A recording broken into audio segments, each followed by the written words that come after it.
नमस्कार, मैं हूं प्रिंस और आप देख रहे हैं लेमन टीवी। स्प्लिट हो या पैच अप, गॉसिप हो या र्यूमर, हर तरह की खबर ओनली ऑन लेमन टीवी। आइए सबसे पहले नजर डालते हैं आज की हेडलाइंस पर। अगली खबर की तरफ। भारतीय जनता पार्टी के वरिष्ठ नेता जसवंत सिंह को पार्लियामेंट्री बोर्ड ने शिमला में हो रही बैठक के दौरान पार्टी से निष्कासित कर दिया।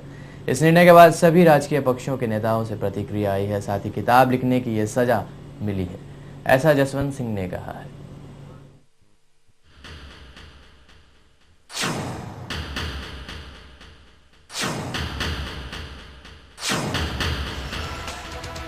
तो आखिरकार भारतीय जनता पार्टी ने जसवंत सिंह की किताब से निकले जिन्ना के जिन से खुद को अलग करने के लिए जसवंत सिंह को पार्टी से बाहर का रास्ता दिखा ही दिया।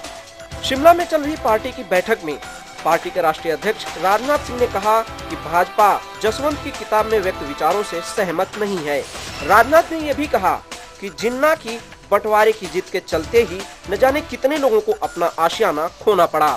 जसवंत सिंह जी ने जो पुस्तक लिखी है उस संबंध में कल ही मैंने अपनी तरफ से एक प्रेस स्टेटमेंट जारी करके स्पष्ट रूप से कह दिया था कि पार्टी पूरी तरह से श्री जसवंत सिंह के द्वारा लिखे गए पुस्तक के कंटेंट से अपने को डिसोसिएट करती है। यह कल ही यह बात मैंने कह दी थी। आज यह विषय मैंने पार्लियामेंट्री बोर्ड के समक्ष रखा। पार्लियामेंट्री बोर्ड ने यह फैसला किया कि श्री जसवंत सिंह जी की भारतीय जनता पार्टी की प्राथमिक सदस्यता समाप्त की जाती है, यानी श्री जसवंत सिंह जी को भारतीय जनता पार्टी से एक्सपेल किया जाता है। यह आज यह निर्णय लिया है। अब वह भारतीय जनता पार्टी के किसी भी फोरम के मेंबर अथवा ऑफिस बेयरर आज की तारीख से और अभी से नहीं रहेंगे। यही आप सबको जानकारी है। अगर पूर्व विदेश मंत्री और वित्त मंत्री जसवंत सिंह की इस किताब की बात की जाए तो जिन्ना इंडिया पार्टीशन इंडिपेंडेंस नाम की इस किताब में जसवंत ने पाकिस्तान की स्थापना करने वाले जिन्ना को धर्मनिरपेक्ष बताया था। इतना ही नहीं, जसवंत ने भारत के बंटवारे के लिए जवाहरलाल नेहरू और सरदार पटेल को जिम्मेदार ठहराया था। किताब के आने के बाद से ही विवादों ने भी जसवंत को घेर लिया। हालांकि अब भाजपा ने भले ही जसवंत को पार्टी से हटाकर इस बवंडर को रोकने की कोशिश की हो, लेकिन विपक्षी पार्टियां इस मुद्दे को इतनी आसानी से खोना नहीं चाहती। राष्ट्रीय जनता दल के अध्यक्ष लालू प्रसाद यादव ने जहां इसे भाजपा का अंदरूनी मामला बताया, वहीं दूसरी ओर आडवाणी को घेरने की कोशिश भी की। देखो, बात उनके अंदरूनी पार्टी के मामले है।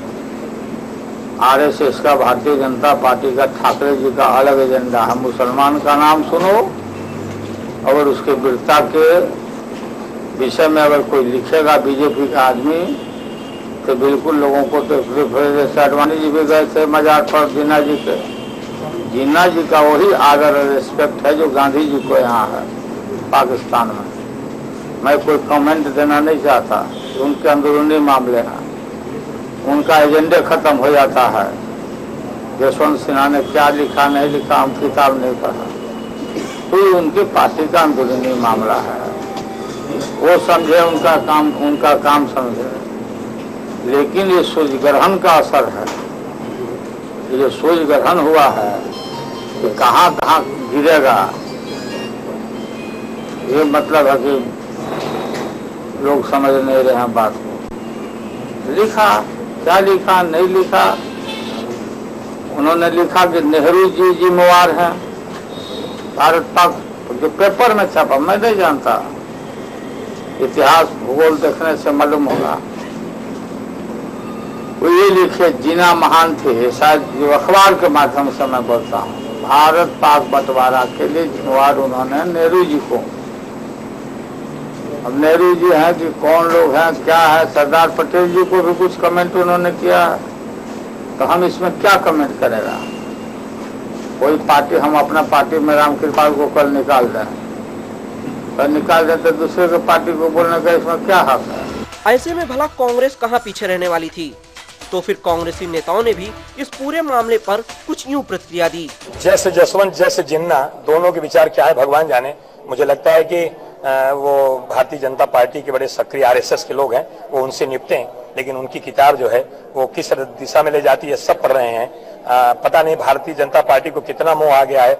आडवाणी जाते हैं पाकिस्तान में तो जिन्ना का प्रेम आता है। जिन्ना का भूत भारतीय जनता पार्टी के ऊपर सवार है। एक एक करके एक एक भूत बाहर निकल रहे हैं। उन्होंने किताब लिखी है, लोग पढ़ें और पढ़ करके अपने विचार दें, लेकिन मुझे ये समझता हूँ कि जिन्ना का भूत जो भारतीय जनता पार्टी पर सवार है वो लोग आपस में निपटें। ये तो होना ही था।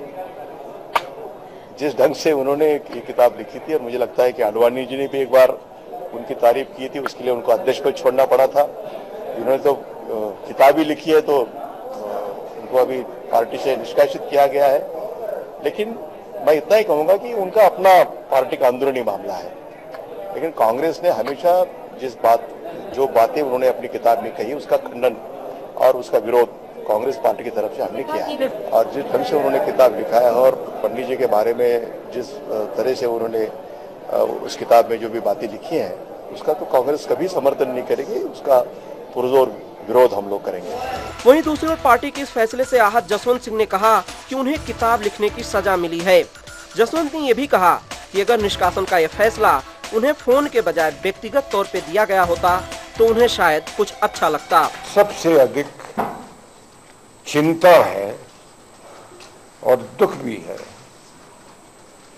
वो ये है कि मात्र एक किताब लिखने के लिए मुझे पार्टी से निष्कासित किया जा रहा है। मेरे दुख के खेद के कई कारण हैं, सबका उल्लेख नहीं करूंगा। इतना जरूर कहूंगा कि यह सब टेलीफोन पर न कह करके मुझसे व्यक्तिगत अगर कह दिया जाता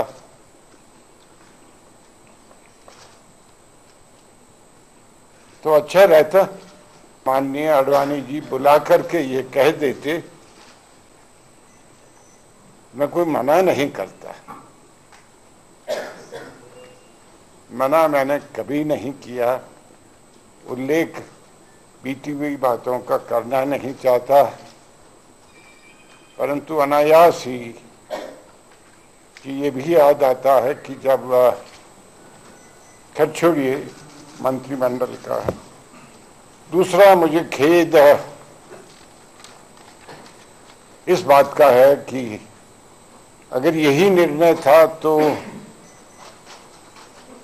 अच्छा होता अगर माननीय अध्यक्ष जी मुझे दिल्ली में ही बता देते कि भाई तुम मत आओ। औपचारिकताएं होती हैं, शो कॉज नोटिस इत्यादि, वह भी आवश्यक नहीं समझी गई। ये भी पार्टी को अधिकार है करने का।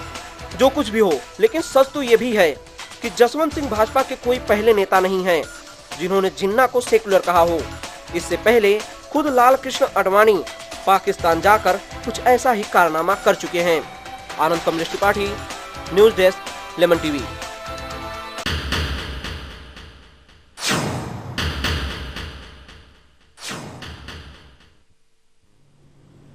लेमन टीवी पर वक्त हो चला एक छोटे से ब्रेक का। ब्रेक के बाद खबरें जारी रहेंगी, आप देखते रहिए लेमन टीवी।